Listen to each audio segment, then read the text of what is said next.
ఛానల్లో ఉన్న విశ్వాసులందరికీ మరియు ముఖ్య డిగ్నిటరీస్కి, పాస్టర్స్కి, రెవరెండ్స్కి అందరికీ కూడా ప్రభునామంలో వందనాలు తెలియజేస్తున్నాను. మనము అనౌన్స్మెంట్ చేసుకున్న రీతిలోనే చాప్టర్ 8, చాప్టర్ 9 ఒకవేళ తండ్రి పర్మిషన్ ఇస్తే 11th చాప్టర్ కూడా పెడతాం. మొదటి నుంచి చెప్తున్నాను, ప్రకటన గ్రంథాన్ని మనం ధ్యానించడానికి ఒక ప్రోగ్రామ్ షీట్ను కూడా ముందుగానే గ్రూపులో పెట్టడం జరిగింది. మీరు చూసే ఉంటారు. Chapter 1, chapter 2, chapter 3, chapter 4, chapter 5 వరుసగా చదవచ్చు. చాప్టర్ 6 వచ్చేసి సీడ్స్, వాటిని యేసుక్రీస్తు ప్రభు విప్పడంలో మనకి మొట్టమొదటిగా కనపడినటువంటి యాంటీ క్రైస్ట్, ఆ తర్వాత వచ్చినటువంటి శ్రమలను కూడా మనం ధ్యానించాము. యాంటీ క్రైస్ట్ని ఎలా తెలుసుకోవాలి అనే విషయమై 6 నుంచి డైరెక్ట్గా అన్నీ స్కిప్ చేసి 13లోనికి వెళ్ళాం. 13 తర్వాత 17 కూడా ధ్యానించాం. అంత మాత్రమే కాక ఆల్మోస్ట్ ఆల్ 9 కీస్తో యాంటీ క్రైస్ట్ని తెలుసుకోవడానికి ప్రయత్నం చేసి యాంటీ క్రైస్ట్ యొక్క రాకడను గ్రహించగలిగాం. ఇవన్నీ కూడా మరలా మీకు చెప్తున్నాను, యాంటీ క్రైస్ట్ వచ్చిన దగ్గర నుండి అంచెవారం ఆరంభం అవుతుంది. అందరూ గమనించాల్సింది ఏమిటంటే, యాంటీ క్రైస్ట్ వచ్చి నేను ఏలుబడి చేస్తున్నాను అని అనౌన్స్ చేసిన దగ్గర నుండి అంచెవారం ఆరంభం అవుతుంది. దానియేలు గ్రంథము 9వ అధ్యాయం 27వ వచనం ప్రకారంగా,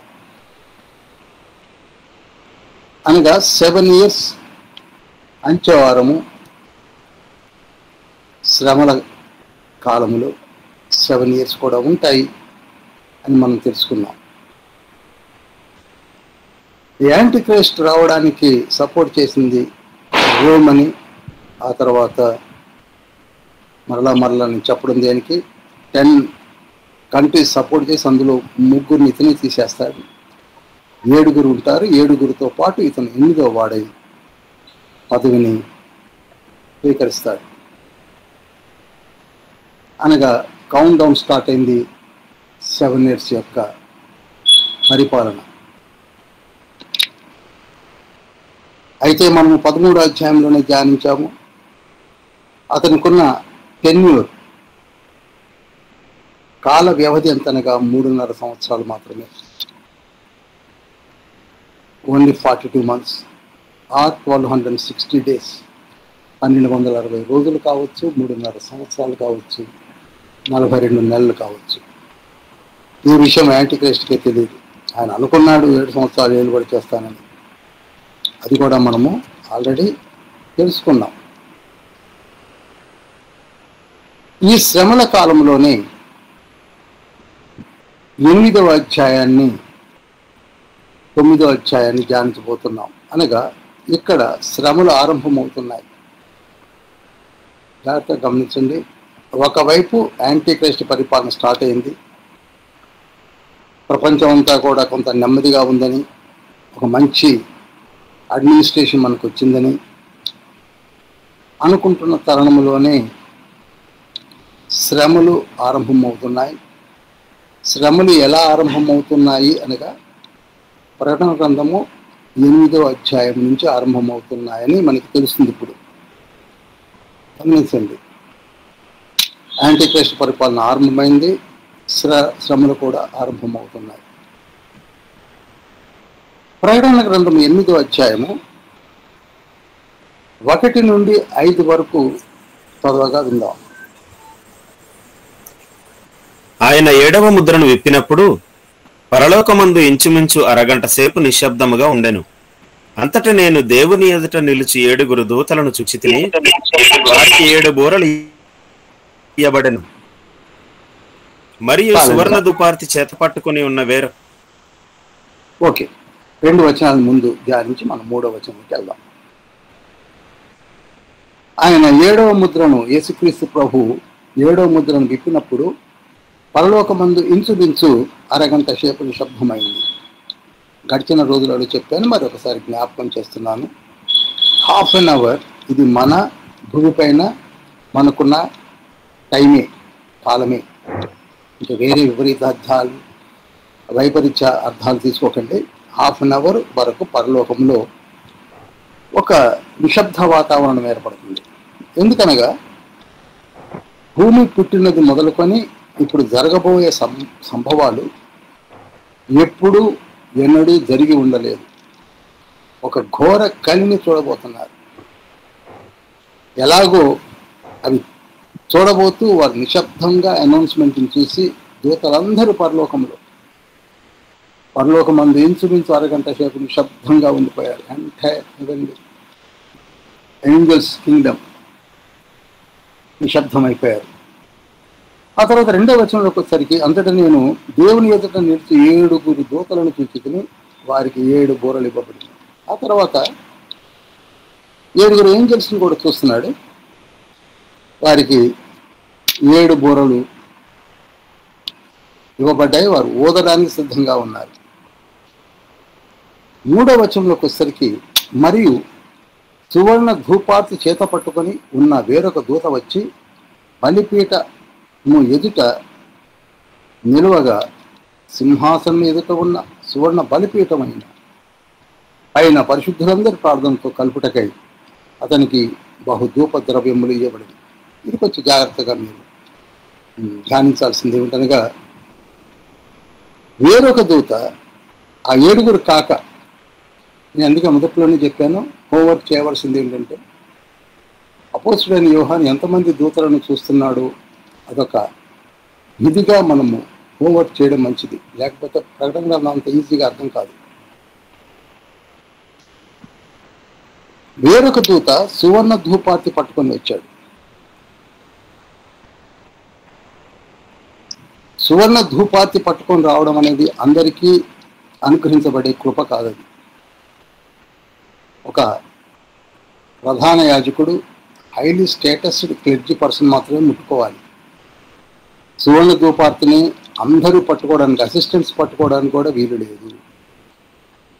ఇవి మనకు దేవదేవుడే మోషేకి అనుగ్రహించినటువంటి ఇన్స్ట్రక్షన్స్. ఇది బుక్ ఆఫ్ ఎక్సోడస్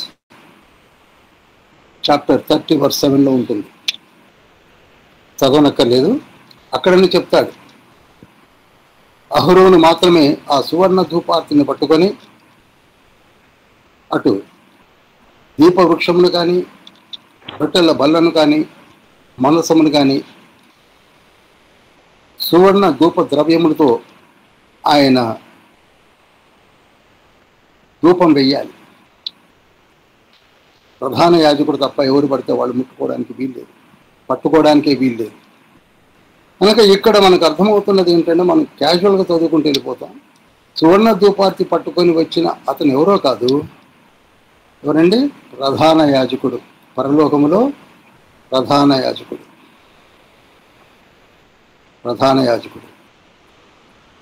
ఆ ప్రధాన యాజకుడు మాత్రమే సువర్ణ ధూపార్తిని పట్టుకుంటాడు. ఆ తర్వాత సువర్ణ ధూపార్తిలో పరిశుద్ధుల ప్రార్థనలను కలుపుట కొరకు అని కూడా మనము వచనాన్ని చదివాం. పరిశుద్ధుల ప్రార్థనలు, ఇది కూడా గడిచిన రోజుల్లో చెప్పాను. పరిశుద్ధుల ప్రార్థనలను కానీ మనం గమనించవలసింది, మన ప్రార్థనలన్నీ కూడా దేవదేవుని యొక్క సముఖంలోనికి వెళుతుంది. కేవలము పరిశుద్ధుల ప్రార్థనలు అని మాట కూడా అక్కడ క్లియర్గా మెన్షన్ చేశాడు తండ్రి. ఎవరైతే నిజంగా మారు మనసు పొంది బాప్తీసం తీసుకొని ఉన్నారో వారి ప్రార్థనలు బలిపీఠం దగ్గర రికార్డ్ అవుతున్నాయి. మనం చేసే ప్రతి ప్రార్థన తండ్రి బలిపీఠం వద్దకు వెళుతున్నాయి. అవన్నీ కూడా అక్కడ రికార్డ్ అయి ఉంటున్నాయి.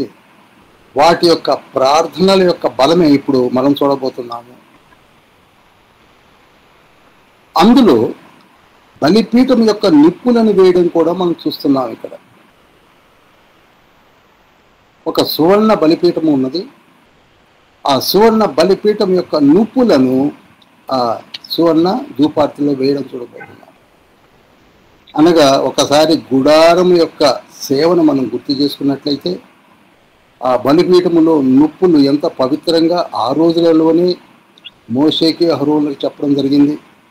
అందులో అన్య అగ్నిని కలపడానికి వీల్లేదు, అవి చాలా పవిత్రంగా మీరు చూడాలి. ఆ తర్వాత వాటిని అసిస్టెంట్ పాస్టర్స్ మాత్రమే, అసిస్టెంట్ యాజకులు మాత్రమే ఆ నుప్పులను కలెక్ట్ చేసి ప్రధాన యాజకుడు అయినటువంటి సువర్ణ ధూపార్తిలో వేయాలి. అలా మిస్యూజ్ చేసినట్లయితే వారు శిక్షార్హులని చెప్పడం కూడా మనం విన్నాం. అబీహు నాదాబులు అన్య అగ్నిని కలిపి తీసుకొని వచ్చి సువర్ణ ధూపార్తిలో వేసినందుకే వారు చనిపోయారు. లేవికాండము 10వ అధ్యాయం 1వ వచనంలో ఉంటుంది. అంత పవిత్రముగా ఎంతమంది చెప్పినటువంటి స్థితి మనకు అక్కడ కనపడుతుంది. అనగా ఆ బలిపీఠం యొక్క ఇంపార్టెన్స్, ఆ బలిపీఠంలో జరిగే బలులు కానీ పవిత్రత కానీ మనం గుర్తుంచుకోవడానికే తండ్రి ఏర్పాటు చేశాడు. అలాంటి పవిత్రతే పరలోకంలో కూడా బలిపీఠం ఉన్నది. ఆ బలిపీఠములకు వెనకనే మనకేమున్నదనగా సువర్ణ ధూపార్తి కనపడుతుంది. సువర్ణ ధూపార్తి వెనకనే దేవుని యొక్క సింహాసనము కూడా ఉన్నదని మనం ఇదివరకే ధ్యానం చేశాం. మీకు అర్థమైపోయింది అనుకుంటున్నాను. ఆ తర్వాత వాటిని అప్పుడు ఆ ధూప ద్రవ్యముల పొగ పరిశుద్ధుల ప్రార్థనతో కలిపి 4వ వచనంలో దూత చేతిలో నుండి పైకి లేచి దేవుని సన్నిధిని చేరింది. దేవుని సన్నిధిని చేరిన తర్వాత ఆ దూత ధూపార్తిని తీసుకొని భూమి మీద పడవేయగా ఉరుములు, ధ్వనులు, మెరుపులు, భూకంపములు కలిగాయి. స్టార్ట్ అయింది. ఎప్పుడైతే భూమి మీద వేయడం జరిగిందో వెంటనే ఉరుములు, ధ్వనులు, మెరుపులు, భూకంపాలు కలిగాయి. 6వ వచనంలోకి వచ్చేసరికి అంతటా 7 బూరలు పట్టుకొని ఉన్న ఆ 7 దూతలు ఊదుటకు సిద్ధపడ్డారు. ఇప్పుడు మొట్టమొదటి దూత బూర ఊదబోతున్నాడు. 7వ వచనం చదవండి పాస్టర్ గారు. మొదటి దూత బోర ఊదినప్పుడు రక్తముతో మిళితమైన వడగండ్లను అగ్నియు పుట్టి భూమిపైన పడవేయబడెను. అందువలన భూమిలో 3వ భాగం కాలిపోయెను, చెట్లలో 3వ భాగమును కాలిపోయెను, పచ్చగడ్డి అంతయు కాలిపోయెను. చాలండి. ఇప్పుడు జాగ్రత్తగా వినండి. ఇక్కడి నుంచి తండ్రి ఏ విధంగా అయితే ఆదికాండము 1వ అధ్యాయం అంతా కూడా సృష్టిని ఏర్పరిచాడో ఆ క్రమమును ఒక్కసారి జ్ఞాపకం చేసుకోవాలి. మనం ఒక ప్లాన్డ్ మేనర్లో, ప్లాన్డ్ వేలో తండ్రి సృష్టిని ఏర్పాటు చేశాడు. ఆదికాండం 1వ అధ్యాయం అంతా కూడా మీరు జాగ్రత్తగా గమనించినట్లయితే 3వ దినమున భూమిని, ఆదికాండము 1వ అధ్యాయం 10 నుంచి 12 వచనాల మధ్యలో ఉంటుంది, చదవనక్కర్లేదు. అది 3rd డే. 3వ దినమున భూమిని, చెట్లను, గడ్డిని, ఫలములిచ్చే చెట్లను అన్నిటిని కూడా ములువును గాక అన్నాడు. అవి మొలిచాయి. ఇప్పుడు ఇక్కడ మొట్టమొదట బూర ఊదినప్పుడు భూమిలో 1/3 భూమిపైన ఉన్నటువంటి సృష్టిని 3 భాగాలు చేసి ఒక భాగాన్ని కొట్టేస్తున్నాడు. అప్పుడే ఏమవుతుందట, 3వ భాగము కాలిపోయాను, చెట్లలో 3వ భాగము, పచ్చగడ్డి అంతయు కాలిపోయాను. ఏదైతే 3rd డే నాడు చేశాడో దాని మీద మొట్టమొదటిగా ఈ బూర ఊదినప్పుడు 1/3 తీసేశాడు. ఇది మొదటి దూత బూర ఊదినప్పుడు జరిగిన సంభవము. ఇకపోతే 8వ వచనంలో 2వ దూత బూర ఊదినప్పుడు చదవండి. 2వ దూత బోర ఊదినప్పుడు అగ్నిచేత మండుచున్న పెద్ద కొండ వంటిది ఒకటి సముద్రములో పడవేయబడెను. అందువలన సముద్రములో 3వ భాగం రక్తమాయెను, సముద్రములోని ప్రాణము గల జంతువులలో 3వ భాగము చచ్చెను, ఓడలలో 3వ భాగము నాశనమాయెను. చూడండి, అగ్నిచే మండుతున్న పెద్ద కొండను సముద్రములో వేయుట పడుట, సముద్రము కూడా 1/3 రక్తమయము అవడము, సముద్రములోని ప్రాణులన్నీ కూడా 1/3 చనిపోవడము మనం చూస్తున్నాం. ఇది దేవుడు సృష్టించిన 5వ రోజున జరిగిన సృష్టిని తీసేస్తున్నాడు. ఆదికాండము 1:21 ఏమని ఉంటుందో తెలుసా? జలములలో వాటి జాతి ప్రకారము మహామత్స్యములను, జీవముతో చెల్లించు ప్రాణులను, అన్ని రకాల సముద్రములో చెల్లించు ప్రాణులన్నింటినీ కూడా 1/3 తీసివేయడం కనపడుతుంది ఇక్కడ. 1/3 ఒక ఫేజ్డ్ మేనర్లోనే తండ్రి సృష్టించాడు. ఫేజ్డ్ మేనర్లోనే డిస్ట్రక్షన్ స్టార్ట్ అయింది. తర్వాత 3వ దూత బోర ఊదినప్పుడు ఏం జరిగింది చూద్దాం. 10వ వచనం. 3వ దూత బోర ఊదినప్పుడు దివిటి వలె మండుచున్న ఒక పెద్ద నక్షత్రము ఆకాశం నుండి రాలి నదుల 3వ భాగము మీదను నీటి బుగ్గల మీదను పడెను. ఆ నక్షత్రమునకు మాచిపత్రి అని పేరు. చాలండి, 11 తర్వాత సరే చదవండి. చదవండి 11. ఆ నక్షత్రమునకు మాచిపత్రి అని పేరు. అందువలన నీళ్లలో 3వ భాగము మాచిపత్రి ఆయను. నీళ్లు చేదైపోయినందున వాటి వలన మనుష్యులలో అనేకులు చచ్చిరి. ఇప్పుడు మనము 10, 11 వచనాలను చదివాం.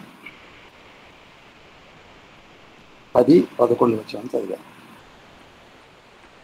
ఇక్కడ దివిటి వలె మండుచున్న పెద్ద నక్షత్రము 3వ దూత బూర ఊదినప్పుడు ఒక పెద్ద నక్షత్రము రాలి నదుల పైన పడ్డది. గమనించండి, ఇక్కడ ఈ పెద్ద నక్షత్రం ఎవరో కాదు, ర్యాంక్డ్ ఆర్కేంజల్. నక్షత్రములు అనే ర్యాంక్ కలిగినటువంటి దూతలు ఉన్నారు. హల్లెలూయా.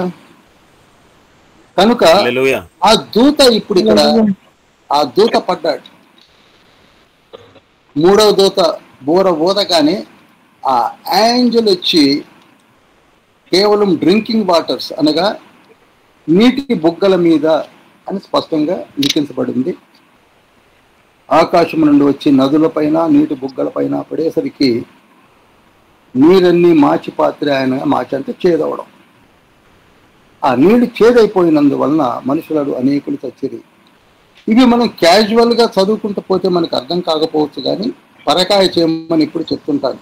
లేఖనాలు చదివేటప్పుడు అనేక వాళ్ళు బైబిల్ స్టడీస్లో చదివేటప్పుడు కూడా పరకాయ చేయాలి మనం. ఇప్పుడు చిన్న ఎగ్జాంపుల్ తీసుకుందాం. ఇప్పుడు శ్రమల కాలంలో మనం ఉన్నాం అనుకుందాం. మారు మనసు పొంది దేవుని యొక్క బిడ్డలుగా ఉన్న వారి సంగతి అలా పక్కకుంచి, ఇంకా మారు మనసు పొందక ఏమి కాదులే అని జీవించే వారికి ఇది ఎంత పెద్ద ఎఫెక్ట్ అనగా, ఉదయాన్నే లేస్తారు, సాఫ్ట్వేర్ ఇంజనీర్స్ కావచ్చు, పెద్ద పెద్ద ఉద్యోగస్తులు కావచ్చు, ఎవరైనా కావచ్చు. నేను ఆఫీస్కి పెడుతున్నానని వైఫ్కి చెప్పి ఒక్కసారి నాకు ఒక గ్లాసులు మంచినీళ్ళు తాగుతానని చెప్పి అతని గ్లాసులు నీళ్లు తాగి టేబుల్ మీద పెట్టి పెట్టకముందు కింద పడిపోయి చనిపోవడం జరుగుతుంది. హల్లెలూయా.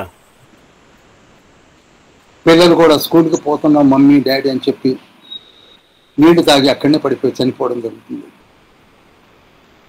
నేను ఎందుకు అంటున్నానంటే నీళ్ళని మాచిపత్రి అయిపోతున్నాయి.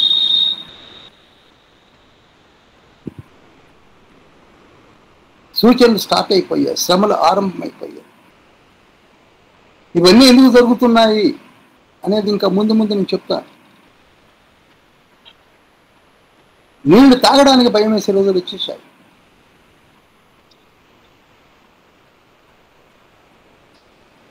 మనుషులు అనేకులు చచ్చిపోయారు. అనేకులు చనిపోయారు. ఒకవైపు సముద్రాలన్నీ కూడా రక్తమయమైపోయాయి. సముద్రపు షీషోర్ పక్కన ఉన్నటువంటి సిటీస్ చాలా ఉన్నాయి, టౌన్ చాలా ఉన్నాయి, ఐలాండ్స్ కావచ్చు. వారందరూ కూడా చూసంతా సముద్రం అంతా రక్తమయమై ఉండడం. మరొక వైపు ఒడ్డుకు కొట్టుకొని వస్తున్న చనిపోయినటువంటి జలచరములు, మరొక వైపు వాటరు దొరకటం లేదు. ఇది మూడవ దూత బూర ఊదినప్పుడు. నాలుగవ దూత బూర ఊదినప్పుడు ఏం జరుగుతుందో 12వ వచనం చూద్దాం. నాలుగవ దూత బోర ఊదినప్పుడు సూర్య చంద్ర నక్షత్రములలో మూడవ భాగము చీకటి కమ్మునట్లును, పగటిలో మూడవ భాగమున సూర్యుడు ప్రకాశింపకుండునట్లును, రాత్రిలో మూడవ భాగమున చంద్ర నక్షత్రములు ప్రకాశింపకుండునట్లును వాటిలో మూడవ భాగము కొట్టబడెను. ఇది చూడండి, ఇది చాలా చాలా చాలా ఇంతవరకు ఎప్పుడూ జరగనటువంటి ఒక అద్భుతమైనటువంటి అయోమయ స్థితిలో పడేసే సంభవం.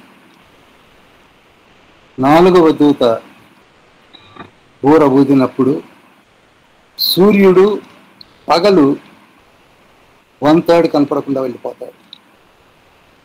అనగా ఉదయం 6 గంటలకు ఉదయించిన సూర్యుడు, జాగ్రత్తగా వినండి, మధ్యాహ్నం 2 గంటల దాకానే ఉంటాడు. 2 తర్వాత డిసప్పేర్ అయిపోతాడు. అసలైతే ఈవినింగ్ 6 దాకా ఉండాలి. ఈవినింగ్ 6 దాకా ఉండాలి. 2 గంటల వరకే ఉంటాడు, తర్వాత కనపడ్డు. ఇన్ ది సేమ్ మేనర్ చంద్రుడు కూడా, మూన్ కూడా. రాత్రులందు మనకి పెద్ద ఫరక్ పడకపోవచ్చు, కానీ దానివల్ల జరిగే చాలా ప్రాబ్లమాటిక్ కండిషన్స్ని కూడా మనం చూడబోతున్నాం. చంద్రుడు కూడా 1/3 కొట్టివేయబడతాడు. ఆకాశ నక్షత్రములు కూడా 1/3 టైమింగ్స్ అవి ప్రకాశించవు.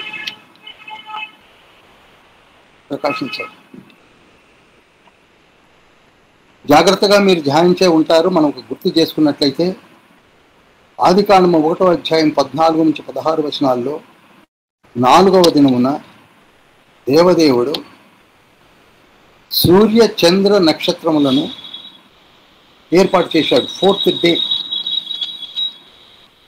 పగటిని వేలుటకు పెద్ద జ్యోతి, రాత్రులను వేలుటకు చిన్న జ్యోతి నక్షత్రములను ఏర్పరిచి వాటి ద్వారా కాలములను, సమయములను, ఋతువులను తెలుసుకుందురు అని చెప్పాడు. ఇప్పుడు దాన్ని కొట్టేస్తున్నాడు తండ్రి. తలకిందులైపోతుంది సృష్టి. వాటిని కదిలించి వేస్తున్నాడు తండ్రి. ఏముందండి, అవి కనపడకుండా పోతే ఏమవుతుందని అనుకుంటాం మనం. కంప్లీట్ సోలార్ సిస్టమ్స్ అన్నీ కూడా ఆగిపోతాయి. ఈనాడు ఇంటింటికి మేము డివిడెండ్స్ ఇస్తాము, అవి ఇస్తాము, ఇవి ఇస్తాం, పెట్టుకోండి అని చెప్పిన సోలార్ సిస్టమ్స్ అన్నీ ఆగిపోతాయి. Not only that, man made satellites అన్నీ కూడా ఆగిపోతాయి. తర్వాత సూర్యునికి వచ్చే తీక్షణత కూడా పెరిగిపోతుంది.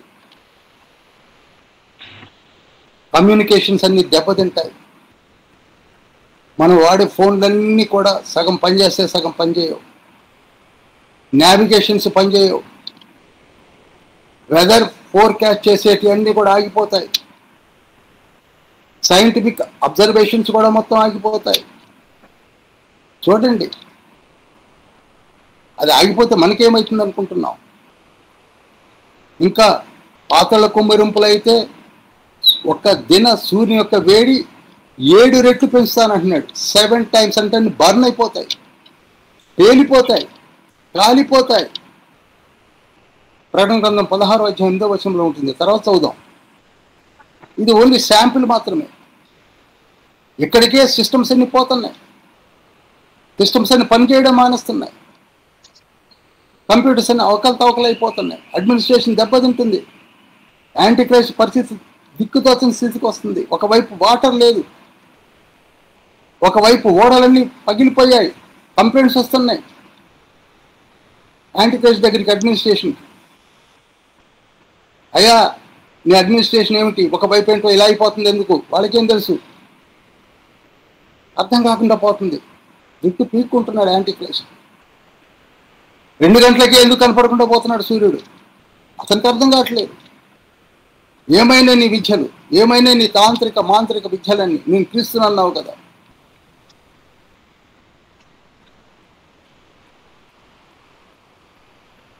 ఎవరికి అర్థం కావట్లేదు. మీకు ఒక విషయాన్ని జ్ఞాపకం చేస్తాను. రెండవ రోజున దేవుడు ఆదికాండము 1వ అధ్యాయం 6 నుంచి 8 వచనాల్లో చదవనక్కర్లేదు. ది సెకండ్ డే, ఎందుకను ఆ రెండవ రోజున మంచిది అనలేదు. మీరు బాగా జాగ్రత్తగా చదవండి. 1 నుంచి 31 వచనాలు చదివినట్లయితే, first day God said it's very good. మూడవ రోజు కూడా చెప్పాడు. మూడవ రోజు 2 సార్లు మంచిది అన్నాడు. 4వ రోజు మంచిది అన్నాడు. 5వ రోజు మంచిది అన్నాడు. 6వ రోజు మంచిదని చూచి సంతృప్తి చెందాడు. కానీ 2వ రోజు మాత్రము మంచిదని అనలేదు. ఎందుకు తెలుసా? ఆయన పైన నీటిని, భూమిపైన నీటిని సగము పైన ఆకాశంలోను సగము భూమి మీద డివైడ్ చేశాడు.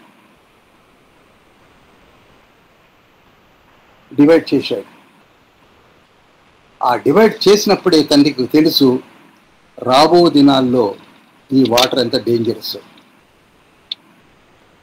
నోవహ కాలంలో మొట్టమొదట మన భూమిపైన మానవులందరినీ తుడిచివేసినప్పుడు ఆయన వాడింది వాటర్ని. ఆదికాండం 7వ అధ్యాయం 10-11 వచనాల్లో ఏమని ఉంటుందో తెలుసా? ఆకాశ తూములను విప్పాడు. చూసారా? పైన ప్రిజర్వ్ చేసిన వాటర్ అంతటినీ పారేశాడు. ఒకసారి చదువుతారండి. నోవహు వయస్సు యొక్క 600 సంవత్సరము 2వ నెల 17వ దినమున మహాగాధ జలముల ఊటలన్నీ ఆ దినమందే విడవబడెను. ఆకాశపు తూములు విప్పబడెను. పాస్టర్ గారు, మహాగాధ జలములన్నీ విడవబడ్డాయి అంటే భూమి మీద ఉంచిన వాటిని, భూమి క్రిందకు పంపిన వాటిని బయటికి తెప్పించాడు. తర్వాత ఆకాశపు తూములు విప్పబడెను. చూసారా? ఆకాశంలో ప్రిజర్వ్ చేసిన వాటర్ మొత్తం ఇప్పేశాడు. దాంతో ఏమైపోయింది? భూమి మొత్తము నీళ్లతో నిండిపోయింది. ఎక్సెప్ట్ 8 పర్సన్స్, అందరూ చనిపోయారు. అది తండ్రికి 2వ దినమునే తెలుసు కనుక అది మంచిది అనలేదు. హల్లెలూయా, హల్లెలూయా,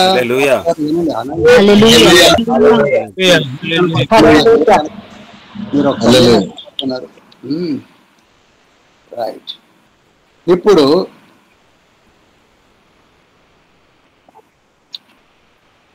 పదమూడు వచనం చదువుదాం.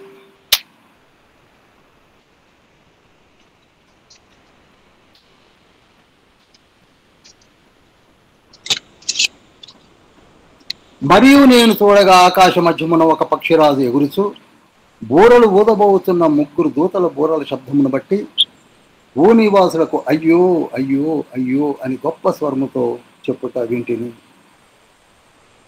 ఇక్కడ 13th verse కూడా జాగ్రత్తగా ధ్యానిస్తే, ఆకాశ మధ్యమున పక్షిరాజు ఎగురుచు. ఈ పక్షిరాజు కూడా ఏంజలే, నోట్ చేసుకోండి. ఈ పక్షిరాజు కూడా ఏంజలే. ఆ పక్షిరాజు దూత వచ్చి ఏమంటున్నాడంటే, ఇంకా 3 దూతలు బూరలు ఊదవలసి ఉన్నది. 3 దూతలు, ఎందుకనగా 4వ బూర ఊదినప్పుడే సూర్యచంద్ర నక్షత్రములన్నీ వంతాడు కొట్టివేయబడటం జరిగింది కనుక ఇక మిగిలిన 5, 6, 7 5, 6, 7 ఈ బూరలు ఊదడానికి సిద్ధంగా ఉన్నాయి. కనుక ఓ భూనివాసులారా, లేక భూనివాసులకు ఇక చెప్పడం ఎలా చెప్పాడంటే ఆ దూత, అయ్యో అయ్యో అయ్యో, ఇంతకంటే నేను ఏమి చెప్పలేను, అటువంటి సంభవాలు జరగబోతున్నాయి అని చెప్పాడు. మొదటి అయ్యో 5వ దూత బూర ఊదినప్పుడు జరుగుతుంది. మొదటి అయ్యో ఎప్పుడు జరుగుతుందండి? 5వ దూత బూర ఊదినప్పుడు. 2వ అయ్యో 6వ దూత బూర ఊదినప్పుడు జరుగుతుంది.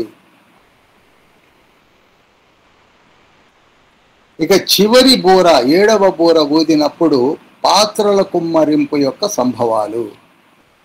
మళ్ళీ చెప్తున్నాను, 3 అయ్యోలు ఈ 3 అయ్యోలు చాలా చాలా చాలా భయంకరంగా ఉంటాయని చెప్పడానికి అయ్యో అయ్యో అయ్యో అనే పదాలే వాడారు.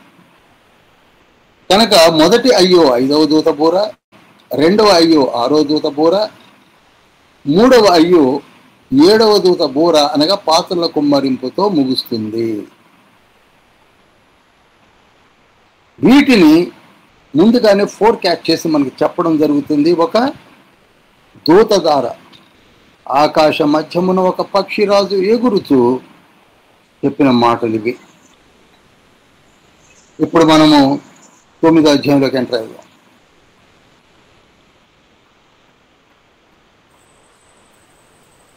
ఐదవ దూత బోర ఊదినప్పుడు ఆకాశము నుండి భూమి మీద రాలిన యొక్క నక్షత్రము చూచితిని. అగాధం యొక్క తాళపు చెవి అతనికి ఇయ్యబడెను. చూడండి, 5వ దూత బూర ఊదడం జరిగింది. ఆకాశము నుండి భూమి మీదకి రాలిన ఒక నక్షత్రమును చూచితిని. జాగ్రత్తగా మనం చదవలసిన విషయాలు ఏమిటంటే ఆకాశము నుండి రాలడం. ఎప్పుడైనా గుర్తుంచుకోండి, ఆకాశము నుంచి దూతలు వస్తున్నారంటే దేవుని యొద్ద నుండి పంపబడుతున్నారు వాళ్ళు. హల్లెలూయా. భూమిలో నుంచి బయటకు వస్తున్నారంటే వీళ్ళు బంధింపబడినటువంటి ఫాలెన్ ఏంజల్స్ అన్న సంగతిని మీరు బండ గుర్తుగా గుర్తుపెట్టుకోండి.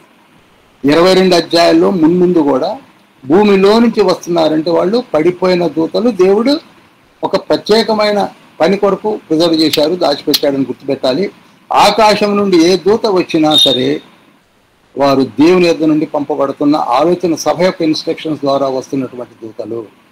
ఆలోచన సభ అనే విషయాన్ని నేను మీకు 4వ అధ్యాయంలో ఎక్స్ప్లెయిన్ చేశాను, జ్ఞాపకం చేసుకోండి. కావాలంటే ఒకసారి ఆ క్లిప్పింగ్ని మళ్ళీ ఒకసారి చూడండి. ఓకే, ఈ 5వ దూత బూర ఊదినప్పుడు ఆకాశం నుండి ఒక నక్షత్రము, నక్షత్రం అనగానే మీకు చెప్పాను కదా,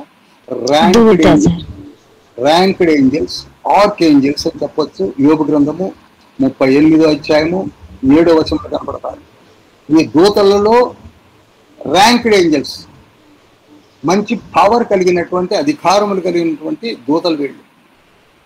అందుకే వాళ్ళని మార్నింగ్ స్టార్స్ అని కూడా పిలువబడతారు. అటువంటి మార్నింగ్ స్టారే మన లూసిఫర్ కూడా. యెహెజ్కేలు గ్రంథం 28వ అధ్యాయం 13 నుంచి 17 వచనాల మధ్యలో కనపడే ఈ లూసిఫర్ కూడా ఆర్కేంజలే, మార్నింగ్ స్టారే, తేజో నక్షత్రమే, కానీ పడిపోయిన నక్షత్రం. కానీ వీరు పరలోకంలో దేవుని కార్యములు జరిగిస్తున్నటువంటి నక్షత్రాలు. హల్లెలూయా. అతనికి ఒక తాళం చెవి ఇవ్వబడింది. ఆ తాళం చెవితో ఏం చేస్తున్నాడంటే అగాధాన్ని తెరుస్తున్నాడు. అగాధాన్ని తెరవగా అగాధములోని పొగ సూర్యుని వాయుమండలమున చీకటి కమ్మేంతగా వచ్చేసింది. ఆ పొగలో నుండి మిడతలు భూమి మీదకి వచ్చాయి. ఆకాశము నుండి నక్షత్రం రావడము, అతనికి ఇక్కడ ఎంత స్పష్టంగా ఉంది. నక్షత్రం అంటే ఇది నక్షత్రం అనుకోకుండా మనకు ఒక చక్కటి కీ కూడా ఏముందంటే అతనికి తాళం చేయి ఇవ్వబడింది. ఆ నక్షత్రం ఎవరో కాదు, ఏంజిల్ అని అర్థమవుతుంది. అతను పాతాళము లేక అగాధం యొక్క ద్వారం తెరిచేసరికి ముందు పొగ బాగా బయటకు వచ్చి పొగ అంతా సూర్యమండలాన్ని కమ్మి, ఇక అగాధములో నుండి ఎవరు వస్తున్నారట, మిడతల ఆకారంలో భూమి మీదకి తేళ్ళు పడిపోయిన దూతలు ఏ ఆకారంలో ఉన్నారో మనం ధ్యానించబోతున్నాం. వాళ్ళు వస్తున్నారు. వీళ్ళంతా పడిపోయిన దూతలే. అక్కడ మనకి మెన్షన్ చేసినటువంటి ఫిగరేటివ్ యూజ్ ఏంటంటే మిడతలు అని అన్నారు. అగాధములో నుండి మిడతల వంటి రూపము కలిగినటువంటి పడిన దూతలు వస్తున్నారు. ఇది ఎక్స్ప్లెనేషన్.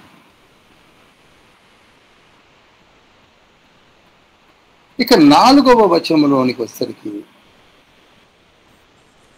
మరియు నొసల్లయందు దేవుని ముద్ర లేని మనుషులకే తప్ప భూమిపైనున్న గడ్డికైనను ఏ మొక్కలకైనను మరి ఏ వృక్షమునకైనను హాని కలుగజేయకూడదని వాటికి ఆజ్ఞ ఇయ్యబడెను.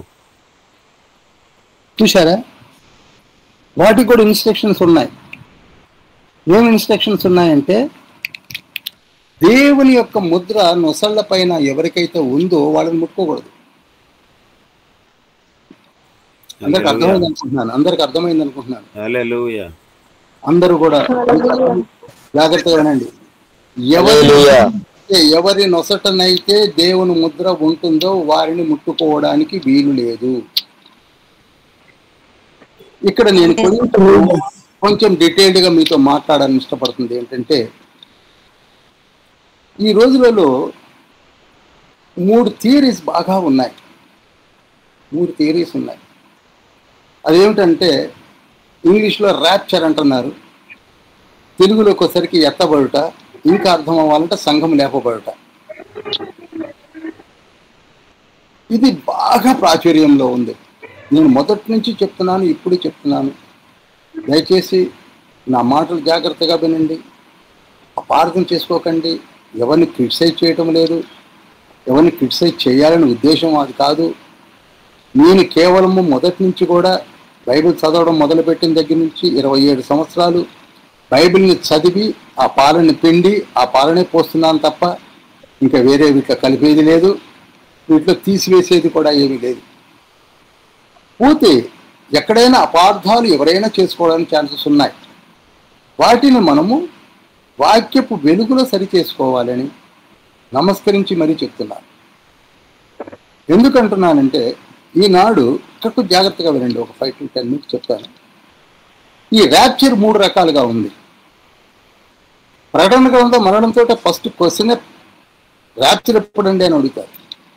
అంటే సంఘం ఎప్పుడు ఎత్తబడిందండి, అది వాళ్ళకి కావాలంతే. ఇక ప్రకటన గ్రంథంలో 22 అధ్యాయాలు ఏమున్నదో అవసరం పెద్దగా ఉండదు.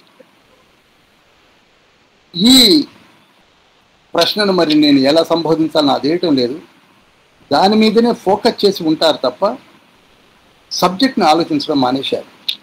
చూడండి, 100 మంది best preachers, so called eminent speakers ఉన్నారంటే వారిలో 40 మంది సంఘము ముందే ఎత్తబడుతుంది అని చెప్తారు. నేనే చెప్తున్నాను, 40%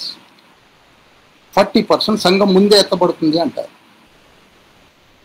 ఎలా అంటే ఒకసారి రహస్యంగా వచ్చి తీసుకెళ్ళిపోతాడు, ఆ తర్వాత బహిరంగంగా వచ్చి క్లోజ్ చేస్తాడు అని చెప్తారు. Okay, no problem. అది ఎంతమంది ఉన్నారండి? 40 మంది. 40% ఉన్నారు. ఇకపోతే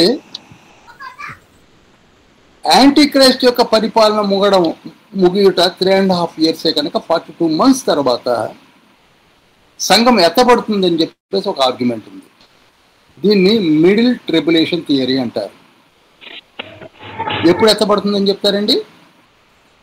3.5 సంవత్సరాల తర్వాత, అనగా యాంటీ క్రైస్ట్ యొక్క పదవి చ్యుతి జరిగిన వెంటనే ఆ తర్వాత సెకండ్ హాఫ్ రాక మునిపే సంఘం ఎత్తబడుతుంది అని చెప్తారు.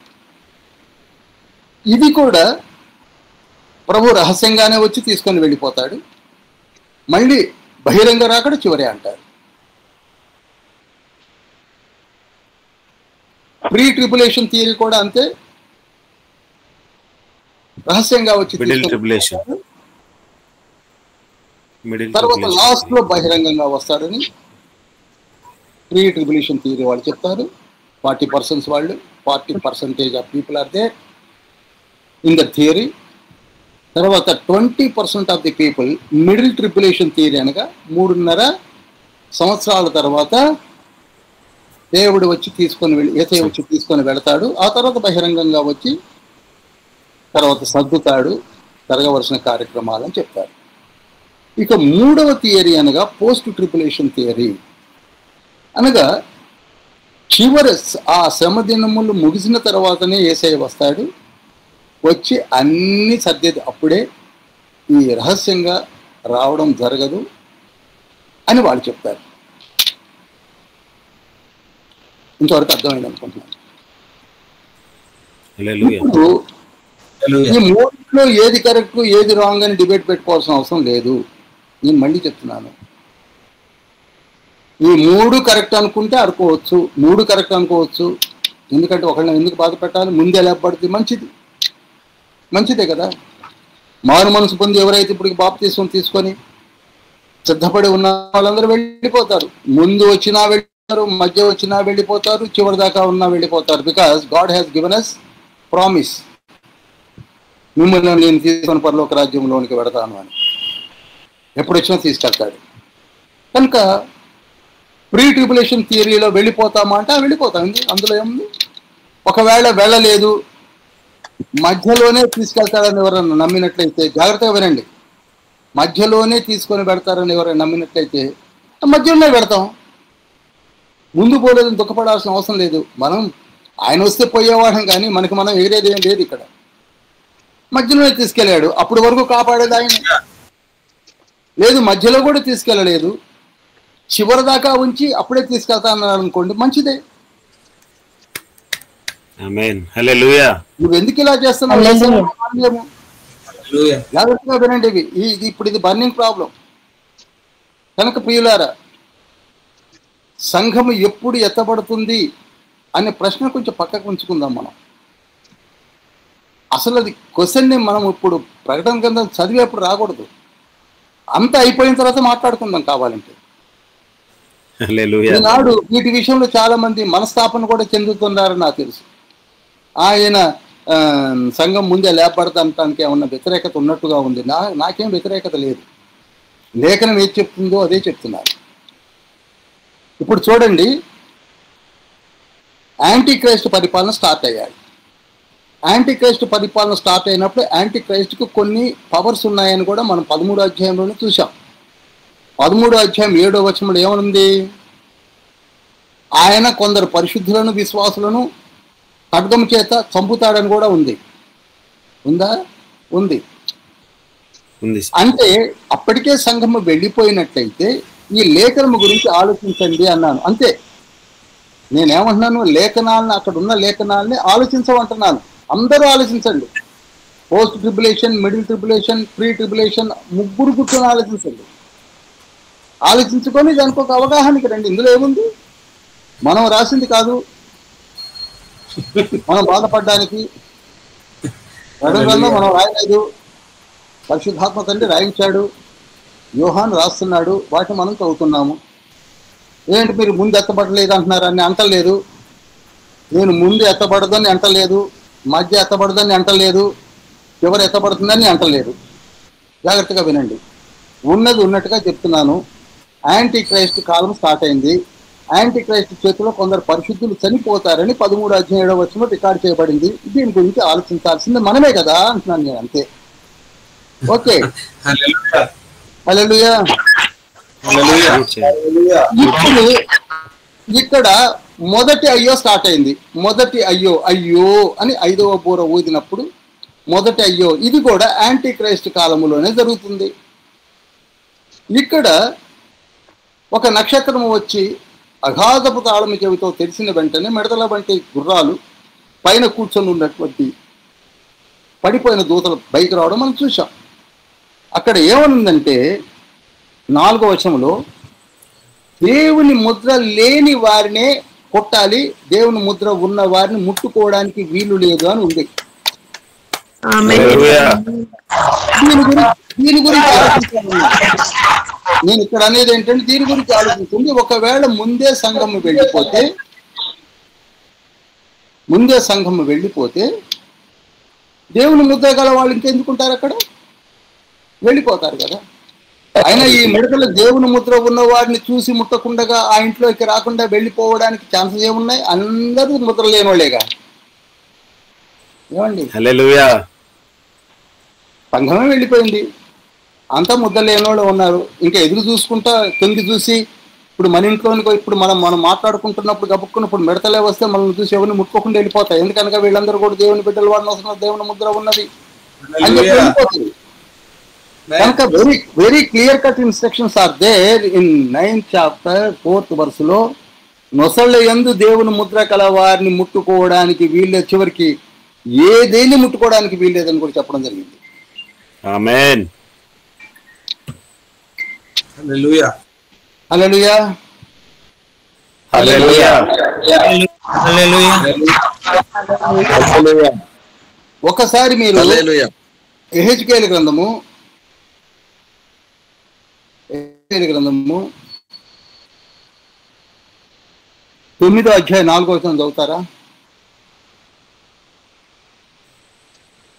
యెహోవా యెరూషలేమును ఆ పట్టణంలో ప్రవేశించి చుట్టూ తిరిగి దానిలో జరిగిన హేయకృత్యములను గూర్చి మూలుగులిడుచు ప్రలాపించుచున్న వారి లలాటములు గుర్తు వేయమని వారికి ఆజ్ఞాపించాను. చూసారా, లలాటములు అనగా నొసటి పైన గుర్తు వెయ్యి. యెహెజ్కేలుతో చెప్తున్న మాటలు ఏమిటంటే, ఇక్కడ చాలా మంది నీతిమంతులు ఉన్నారు, పాపపు స్థితిని పాపపు కార్యాన్ని అసహించుకుంటున్నారు, వారి నొసటన ముద్ర వెయ్యము అని చెప్పడం కూడా అక్కడ చూసాం మనం. అంటే వారిని ఏ చీడ ముట్టుకోదని అర్థం, ఏ పీడ అర్థం.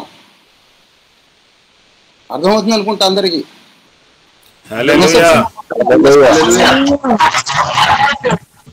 ఎవరైతే చూడండి, మారు మనసు గురించి మాటికి నేను చెప్తున్నాను, ఎవరైతే మారు మనసు పొందారో, ఎవరైతే మారు మనసు పొంది సిద్ధంగా ఉన్నారో వారి నొసటన యేసయ్య ముద్ర వేసేస్తాడు. అందుకే ఆ ముద్ర ఉన్న వ్యక్తులను ఏ చీడ ఏ పీడ ముట్టుకోదు. 2వ కొరింథీ పత్రిక 1వ అధ్యాయం 22వ వచనంలో ఉంటుంది. 2వ కొరింథీ పత్రిక 1వ అధ్యాయం 22వ వచనంలో ఉంటుంది. ఎవరైతే మారు మనసు పొంది దేవుని యొక్క పాదముల చెంత ఉంటారో వారికి వారి నొసటన ముద్ర వేసి సంచకరువుగా ఆత్మను అనుగ్రహిస్తాడని లేఖనం లిఖించబడి ఉంది. హల్లెలూయా, హల్లెలూయా.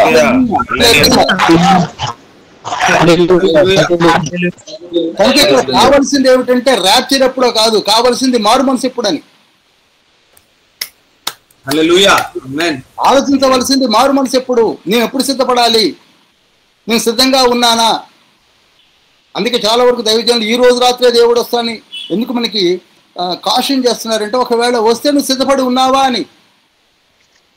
అంతేకాని ర్యాప్చర్ ఎప్పుడన్నా అప్పుడు సిద్ధపడతా అంటాను కాదు.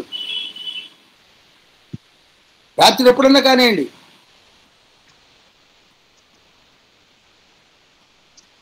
మీకు నేను ఒక అర్థమయ్యేటట్టుగా ఒక చిన్న మాట చెప్తాను, అందరు దయచేసి జాగ్రత్తగా గమనించండి, జాగ్రత్తగా వినండి, జాగ్రత్తగా అందరూ జాగ్రత్తగా వినండి.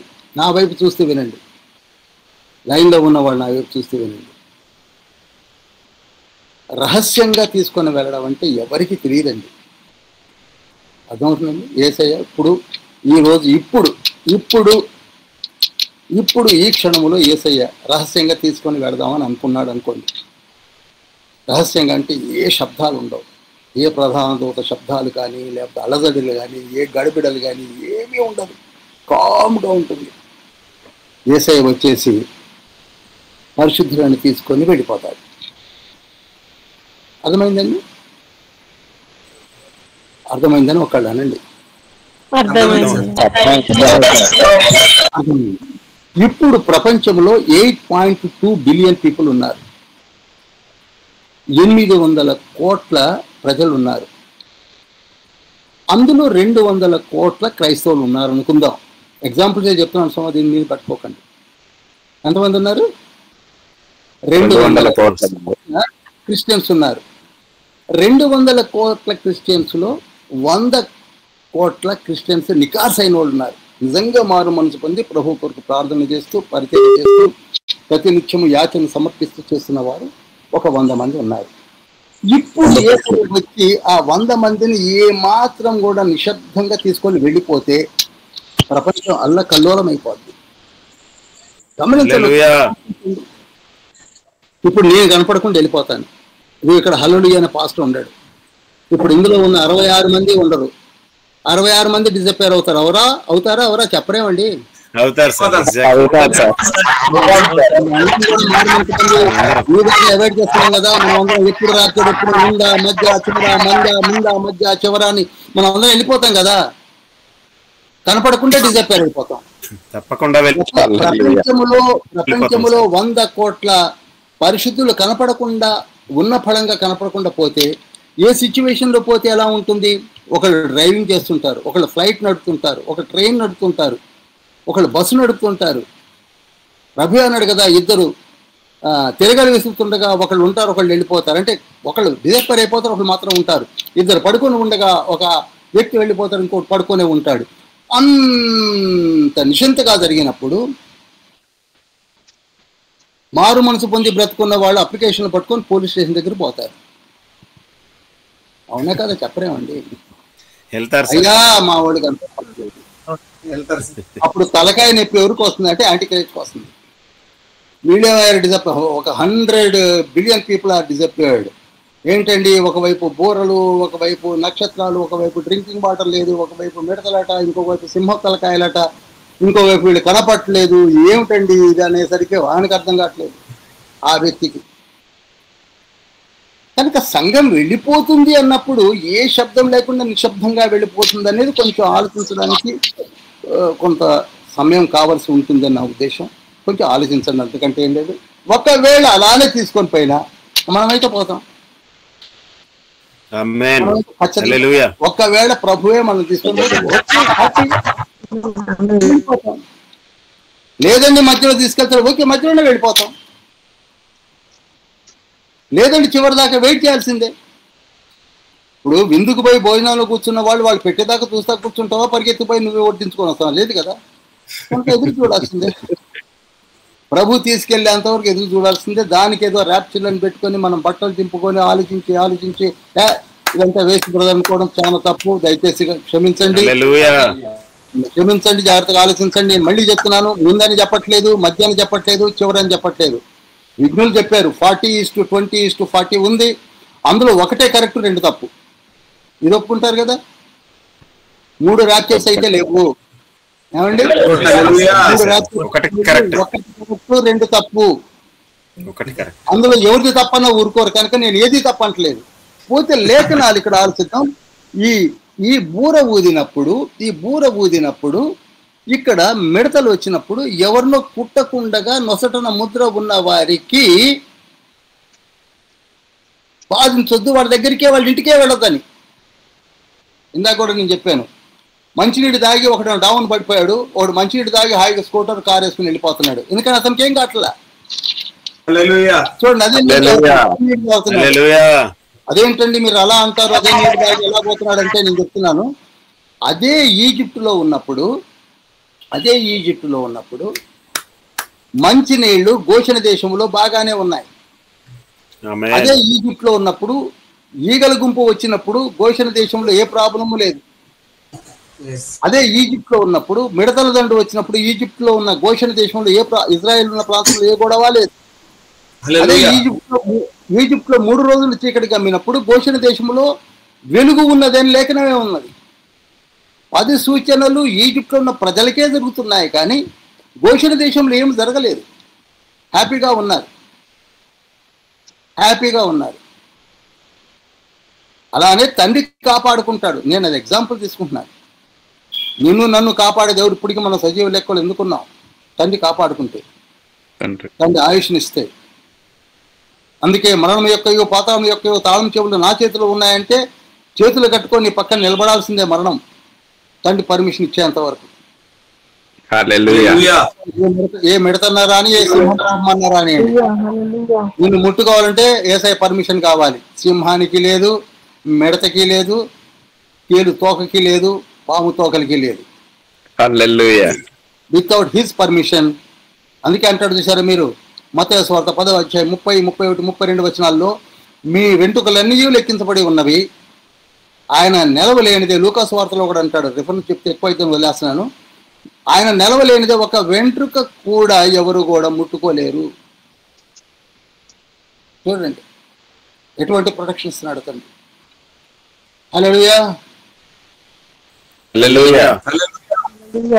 సరే, ఇప్పుడు మిడతలు భూమి మీదకి వచ్చాయి. వీటి వివరణ మీకు ఇస్తున్నాను చూడండి. ఇవి యుద్ధమును పోలిన గుర్రముల వలె ఉన్నాయి. ఎలా ఉన్నాయంటే, నంబర్ 1 నోట్ చేయండి. నంబర్ 1, యుద్ధమును పోలిన గుర్రముల వలె ఉన్నాయి. నంబర్ 2, వీడి తలల పైన బంగారము వంటి కిరీటాలు ఉన్నాయి. బంగారం కాదండోయ్, కాకి బంగారం. జాగ్రత్త చదవాలి. బంగారము వలె మెరుగుతున్నటువంటి కిరీటాలు ఉన్నాయి, కానీ బంగారపు కిరీటాలు కావు. ఆ 24 పెద్దలు పెట్టుకునే కిరీటాలు లాంటివి అనుకునేరు కాదు. ఇవి బంగారం వలె షోపుటప్కి పెట్టుకున్నారు వాళ్ళు, పడిన దూతలు. ఇది రెండవది. 1 గ్రామ్ గోల్డ్ కూడా ఉండదు. ఉట్టినగా అది కొట్టిందే ఒక్క దెబ్బగా వెళ్ళిపోతాయి. 5 నెలల్లోనే వాళ్ళకి పోతాయి. తర్వాత మూడవది మనుష్య ముఖము కలవ వాటికి. వాటిని చూస్తే మన ముఖాలాగానే ఉన్నాయని అందరు కన్ఫ్యూజ్ అవుతూ ఉంటారు. మూడవది ఫస్ట్ యుద్ధమునకు వచ్చే గుర్రముల వలె ఉన్నాయి. 2 కాకి బంగారంతో ఉన్న కిరీటాలు పెట్టుకున్నారు. మూడవది మనుష్యుల ముఖముల వంటి ముఖాలు ఉన్నాయి. 4వది స్త్రీల వంటి పెద్ద పెద్ద పొడవాటి వెంట్రుకలు ఉన్నాయి. స్త్రీల వంటి ముఖాలు కలిగిన వారు, పెద్ద వెంట్రుకలు ఉన్నాయి. 5వది సింహపు కూరల వంటి పళ్ళు ఉన్నాయి వాటికి సింహపు కూరలు ఉంటాయి సరిగ్గా, బయటికి కూరలు ఉంటాయి, అవి ఉన్నాయి. 6వది ఇనప మై మరువులు అనగా బాసం ప్లేట్స్ పైన వాటిపైన బాసం ప్లేట్స్ ఉన్నాయి, ఇనప మై మరువులు కలిగి ఉన్నాయి. 7వది తేళ్ల వంటి తోకలు వాటికి ఉన్నాయి.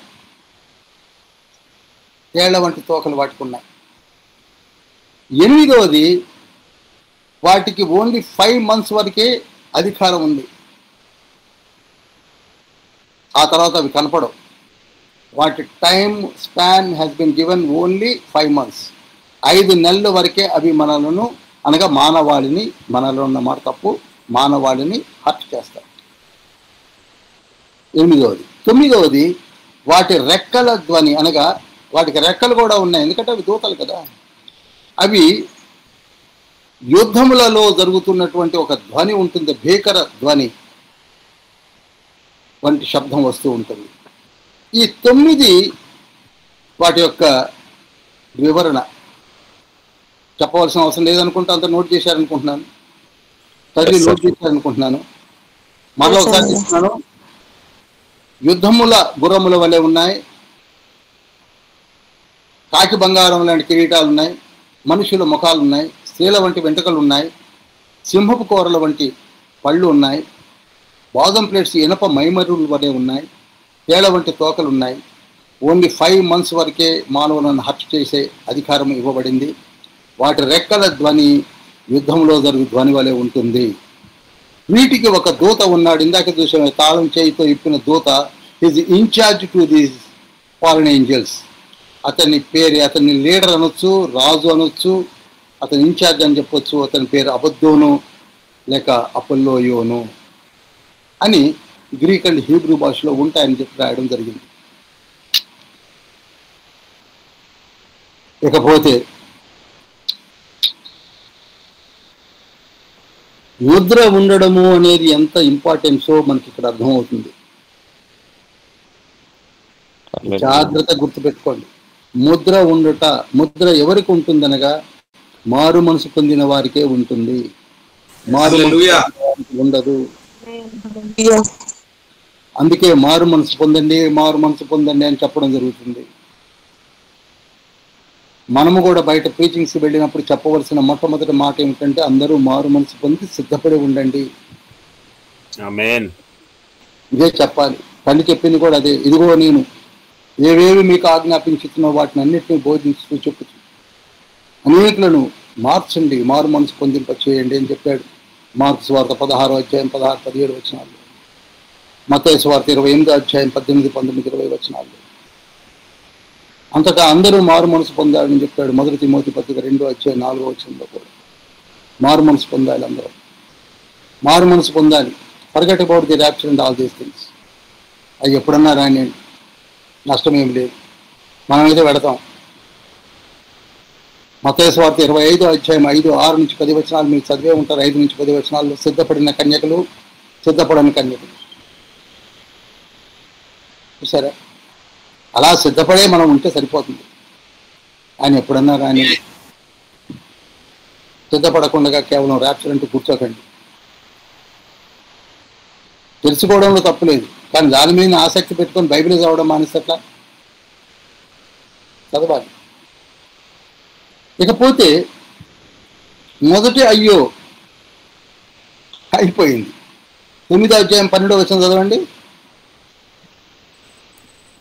మొదటి శ్రమ గతించెను, అనగా మరి 2 శ్రమలు ఇటు తర్వాత. అనగా మొదటి అయ్యో గతించింది, ఇదిగో మరి 2 శ్రమలు రాబోతున్నవి.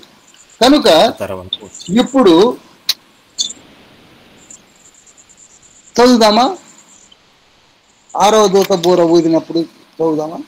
6వ దూత బోర ఊదినప్పుడు ఉమ్, దేవుని ఎదుట ఉన్న సువర్ణ బలిపీఠం యొక్క కొమ్ముల నుండి యొక్క స్వరము ఉమ్. యూఫ్రటీసు అను మహానది యొద్ద బంధింపబడి ఉన్న 4 దూతలను వదిలిపెట్టుమని బోర పట్టుకొని ఉన్న ఆ 6వ దూతతో చెప్పుట వింటిని. చూడండి,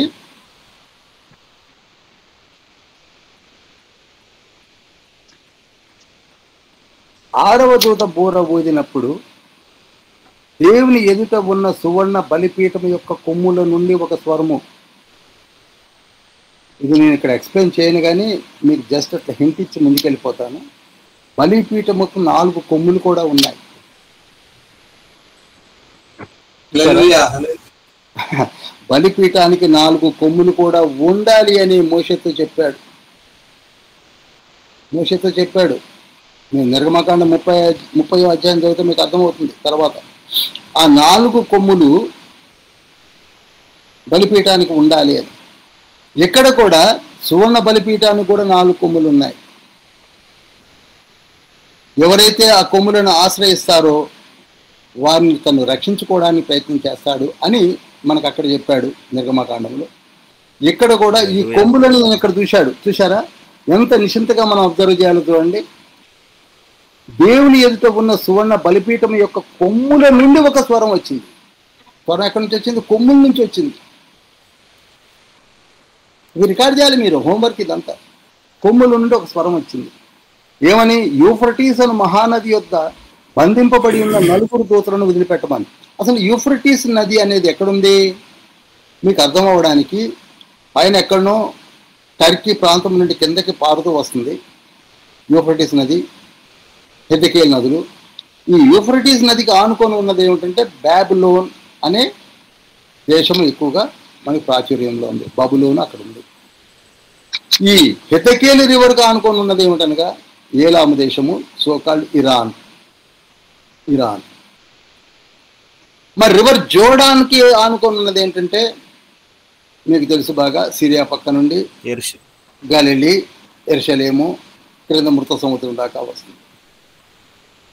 అదే పీషోను, గీహోను, యూఫ్రటీసు, హెద్దెకేల్ అని ఆదికాండం 2వ అధ్యాయంలో మనం చూసామే. 9 నుంచి 12 వచనాల వద్ద ఆ జీవనదులే ఇక్కడ కూడా మనకు కనపడుతున్నాయి. గీహోను నది నైల్ నది, ఈజిప్ట్లో ఉంది. మీకు ఊరిని చెప్పుకుంటూ వెళుతున్నాను, సందర్భం వచ్చింది కనుక ఇది అంత ఇంపార్టెంట్ కాదు ఇక్కడ, కానీ చెప్తున్నాను కనుక. ఇప్పుడు యూఫ్రటీస్ నది యొక్క ఇన్ఫర్మేషన్ మీకు ఇస్తున్నాను. యూఫ్రటీస్ నది అనేది ఒక జీవనది. రివర్ జోర్డాన్, యోర్దాను నది జీవనది, హెద్దెకేల్ జీవనది, నైలు నది అని చెప్పే గీహోన్ కూడా జీవనది. ఇవన్నీ కూడా సాధారణంగా ఎండుట జరగదు, జీవనదులు ఇవి. అయితే అక్కడనే అదే సంవత్సరానికి, అదే నెలకు, అదే దినానికి, అదే గంటకు వదిలిపెట్టాలని తండ్రి ఏర్పాటు చేసినటువంటి బంధింపబడిన దూతలు అక్కడ ఉన్నారు. అంటే ఎప్పుడో బంధించి ఆ టైం కౌంట్ చేస్తున్నాడు తండ్రి. చూడండి ఎంత యాక్యురేట్గా ఉందో, ఎంత యాక్యురేట్గా ఉందో. ఇది కొంచెం జాగ్రత్తగా పరకాయ చేస్తే అర్థమవుతుంది. అదే దినమట, అదే గంటట, అదే నెలట, అదే సంవత్సరం అట. ఎప్పుడైతే తండ్రి ఆ డే, ఆ అవర్ అండ్ ఆ మినిట్, ఆ ఎవ్రీథింగ్, ఆ ఘడియలు వచ్చేసరికి వీటిని వదిలిపెట్టడం జరుగుతుంది. ఎప్పుడు జరుగుతుంది ఇది అంటే 6వ దూత బూర ఊదాడు అంటే గుర్తుంచుకోవాలి, వీళ్ళని వదిలిపెడతారని. ఇప్పటికే చెప్పుకుంటున్నాం కదా మనం, దూతలు బూరలు ఊదేశారని చెప్పుకుంటున్నారు కొందరు. మరి ఎక్కడ ఊతుంటే ఏ బయటకు వస్తుందో నాకు తెలియదు. మీరు వినే ఉంటారు, బూర ఊదేయడం అయిపోయింది బ్రదర్ అన్న.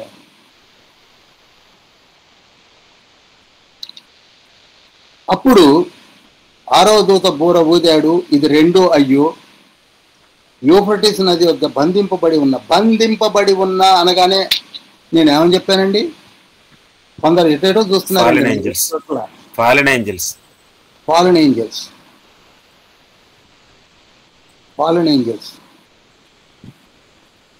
దయచేసి నా వైపు చూడకపోతే మీరు మ్యూట్లోకి వెళ్ళిపోండి.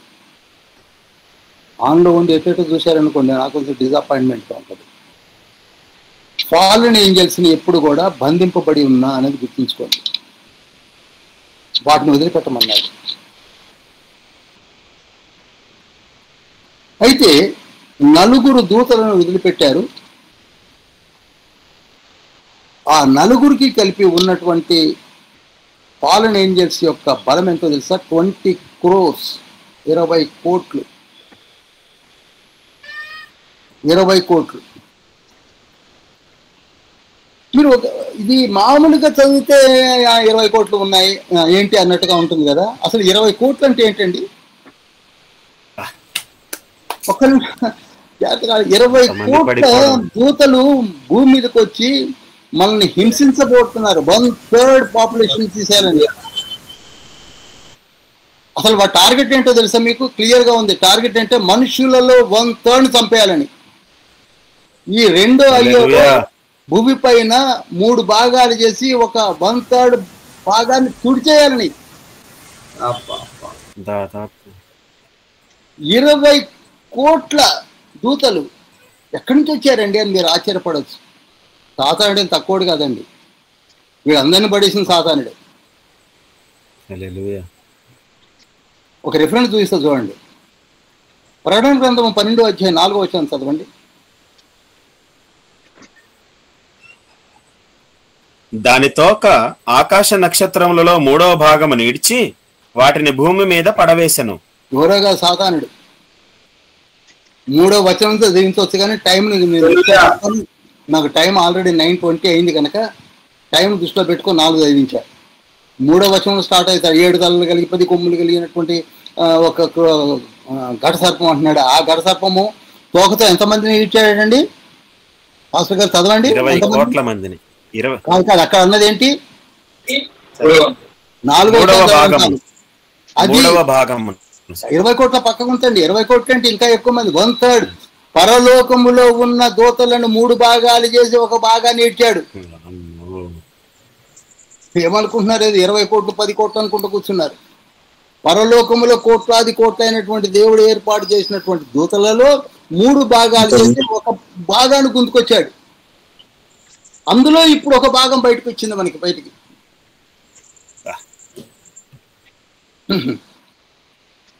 వాళ్ళ టార్గెట్ ఏంటంటే 20 కోట్లు ప్లస్ ఆ 4 లీడర్స్ కలిసి చేయవలసింది ఏంటంటే భూమి పైన ఉన్న 1/3 జనాంగాన్ని చంపేయాలి.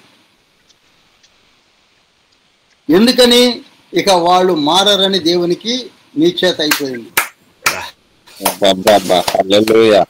ఇక వాళ్ళు ఎందుకు అందుకే అంత కోపం ఎందుకు వచ్చింది? ఈ గుంపు ఏదైతే వీళ్ళు కొట్టబోతున్నారో 1/3 ఎవరినైతే కొట్టబోతున్నారో ఇక వాళ్ళు మారరు. కన్ఫర్మ్డ్ బ్యాచ్ ఇది. ఇక పొందరు. కన్ఫర్మ్డ్ బ్యాచ్ ఇది. కొట్టేమంటున్నాడు. ఇక కన్ఫర్మేషన్ ఇచ్చేశాడు. ఇక వీళ్ళు మారరు.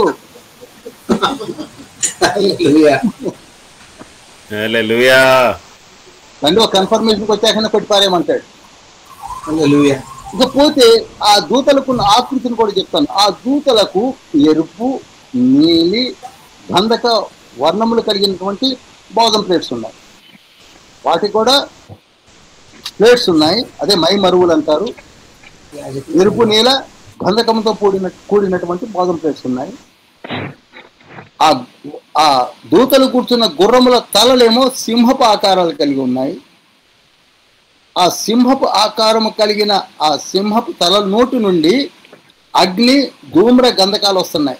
అగ్ని, ధూమ్ర గంధకాలు. ఆ నోటిలో నుంచి అగ్ని వస్తుంది. చాలు అగ్ని వచ్చేస్తుంది. ఆ అగ్నిలో నుండి గంధకం వచ్చి పడుతుంది. మనం దీపావళప్పుడు గంధకాన్ని తెచ్చి రోల్లో పెట్టి కొడితే పేలుతో చూసారా? అటువంటి గంధకాలు వచ్చి మన మీద పడితే మనం ఏడబోతామండి, మాడి మసి అయిపోతాం. అందుకే బరకాయ చేయాలి. మనం వెళ్ళిపోతాం. మాట చెప్తున్నాను, ఉంటామో ఉండమో అది వేరే విషయం, కానీ చెప్తున్నాను, ఉన్నవాళ్ళ సంగతి చెప్తున్నాను. గుర్రపు తలలు, సింహపు ఆకారము వాటికి ఉన్నాయి. వాటి గుర్రాల తలలు ఎలా ఉన్నాయి? సింహపు ఆకారం కలిగి ఉన్నాయి. గుర్రముల నోళ్ళ నుండి ఏమొస్తున్నాయి? అగ్ని, ధూమ్ర గంధకాలు వస్తున్నాయి. వాటి నోటితో, తోకలతో హాని చేయును. అవి రెండిటితో చేస్తాయి. నోటితోటి చేస్తాయి, తోకలతో చేస్తాయి. తోకలతో కూడా. ఇప్పుడు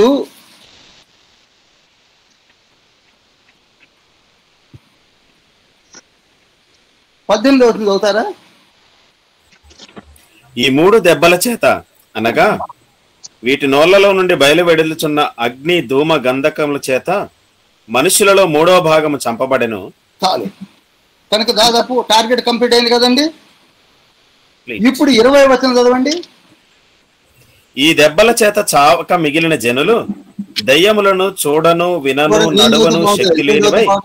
అయ్యా నేనే చదువుతుండే. దయ్యములను చూడను వినను నడవను శక్తి లేనివై బంగారు వెండి కంచురాయి కర్రలతో చేయబడిన తమ హస్తాకృత్యములైన విగ్రహములను పూజింపకుండా విడిచిపెట్టినట్లు మారు మనసు పొందలేదు. మీరు ఏమి చేసినా వదిలిపెట్టరండి. మన మామూలు మాత్రం పొందాం. ఆదికాండం 6వ అధ్యాయం 5వ వచనంలోనే యేసయ్య అదే దేవదేవుడు ఏమన్నాడు? ఈ నరులను చేసినందుకు తన హృదయంలో ఎంతో నొచ్చుకున్నాడు. ఎందుకంటే అంతటి మన మామూలు కాదు.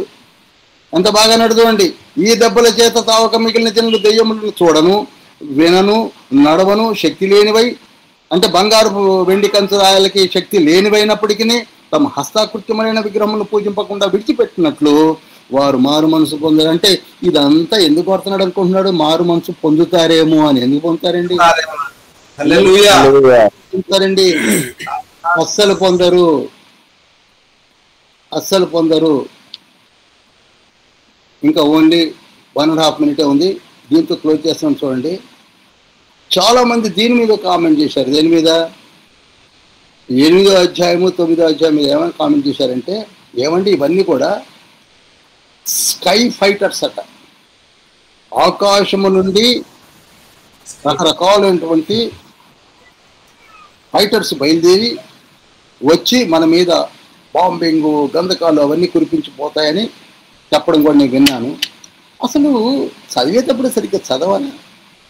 8వ అధ్యాయంలోనే వాళ్ళు వచ్చింది స్కై నుంచి వచ్చారా భూమిలో నుంచి వచ్చారా? చెప్పరేమండి. భూమిలో నుంచి వస్తే స్కై ఫైటర్స్ అంటారు ఏంటండి? కొంచెమైనా ఆలోచించాలి కదండి. ఆ యూఫ్రటీస్ నదిలో కూడా 20 కోట్ల దూతలను భూమిలో నుండి వదిలిపెట్టమని అదే గంటకు అదే సంవత్సరానికి అదే నెలకని చెప్తుంటే పైనుంచి స్కై ఫైటర్స్ అంటారు ఏంటండి? అసలు స్కై ఫైటర్స్ స్థితి ఎలా ఉంటుందో ఇంకా ముందు ముందు నేను చెప్తాను. ఈ స్కై ఫైటర్స్ లేకపోతే ఈ లేటెస్ట్ ఎక్విప్మెంట్తో కూడినటువంటి వెహికల్స్ అన్ని వదిలిపెట్టి 38వ అధ్యాయం ఏజికేల్లో గుర్రములపై వచ్చుతున్నారని ఎందుకన్నారు? చివరికి వాళ్ళు గుర్రాలే గతి అవుతాయి. ఎందుకన్నాడు తండ్రి అక్కడ? 38వ అధ్యాయం 4, 5, 6 చదివితే మీకు అర్థమవుతుంది. వీరందరూ రష్యన్స్ కావచ్చు, తుబలస్కీ కావచ్చు, రోష్ కావచ్చు, ఈజిప్షియన్స్ కావచ్చు, ఇరానియన్స్ కావచ్చు, జర్మన్స్ కావచ్చు, గుర్రాలపై వస్తున్నారంటే ఏమైనాయండి ఇవన్నీ? ఏమైపోతున్నాయి? ఇంకా ముందు ముందు చూడండి, గాలినే స్తంభింపజేయబోతున్నాడు. గాలిని మూసేస్తే పనిచేస్తాయా? నీ ఫోన్స్ పనిచేస్తాయా? నీ కమ్యూనికేషన్స్ గాలిని స్తంభింపజేస్తే ఏది పనిచేయవు. చదవండి. స్కై ఫైటర్స్ అట, రాడార్స్ అట. ఇప్పుడు చూసి అవి అనుకుంటున్నారు. తండ్రి సిస్టానంతా మారుస్తున్నాడు. సమయం అయిపోయింది. Just 3 minutes. వచ్చే రేపు కాక ఎల్లుండి 11వ అధ్యాయాన్ని ధ్యానించబోతున్నాం. చదువుకొని రండి. ప్రార్థన చేస్తున్నాను. మహోన్నతుల పరిశుద్ధ పరలోకండి మీ బంగారు పాదించండి. 8-9 అధ్యాయాలు ధ్యానించున్నాం ప్రభు. వీటిలోని మర్మమైన విషయంలో మీరు మాకు తెలియజెప్పినందుకు స్తోత్రం చెల్లిస్తున్నాం. మీ కృపలో మమ్మల్ని భద్రపరుచుకున్నారు కనుక ప్రతి విషయంను వివరించింది. ప్రతి విషయం వారికి అర్థమయ్యే రీతిలో బోధించింది. ఇంకా అర్థం కాకుండా ఉన్నవారిని మీరే వారితో మాట్లాడుతుంది. ఆత్మదేవ వారి మనోనేత్రం వివరించింది. ర్యాప్చర్స్ విషయంలోనే ఉండిపోయారు. Pre tribulation, middle tribulation, post ట్రిబులేషన్స్లో ఉండిపోయారు. అసలు 22 అధ్యాయాన్ని వదిలివేస్తున్నాం. మా వింత పోకడని మీరు తీసివేయండి. ప్రతి ఒక్కరం కూడా 22 అధ్యాయాలు చదవాలి. క్షుణ్ణంగా చదవాలని మీరు చెప్పారు. ప్రతి వర్స్ని ప్రతి స్టేంజాన్ని చదవమన్నారు. మేము ఎక్కడున్నో మధ్యలోనే ఆగిపోతున్నాం, వెళ్ళిపోతున్నామన్న భ్రమలో కొందరు, వెళ్ళలేమన్న భ్రమలో కొందరు, వెడతామో లేదన్న భ్రమలో కొందరు, ఏమైపోతుందన్న భ్రమలో కొందరు ఉన్నారు. వీటన్నిటినీ మీరు ఒక ప్రణాళికబద్ధంగా జరిగిస్తున్నారన్న సంగతిని మేము మర్చిపోయి జీవిస్తున్నాం. ఇప్పటికీ మాకు అర్థం కావటం లేదు. కానీ అయ్యో అయ్యో అయ్యోలు రాబోతున్నాయి. ఆయనను మారటం లేదు. ఇప్పటికీ మారు మనసు పొందిన వారు అనేకులు ఉన్నారు. ఇప్పటికీ వారి కొరకే మీరు చేసిన ప్రయత్నాన్ని మేము బోధిస్తూ ఉన్నాం. మమ్మల్ని బలపరచండి. వచ్చిన బిడ్డలను, వీక్షిస్తున్న బిడ్డలను, ధ్యానిస్తున్న బిడ్డలను ఈ గూగుల్ మీట్ ద్వారా మేమందరము కూడా మీ పాదం చెంత నేర్చుకున్న ప్రతి విషయం అనేకులకు ప్రకటించే గొప్ప భాగ్యము, మీ నిత్య రాజ్యాన్ని కట్టడానికి, పరలోకాన్ని నింపడానికి, పాతాళాలను ఖాళీ చేయడానికి మీరు మాకు శక్తిని, బలమును అనుగ్రహించమని యేసయ్య పరిశుద్ధ నామములో వేడుకుంటున్నాం పరమ తండ్రి. ఆమేన్.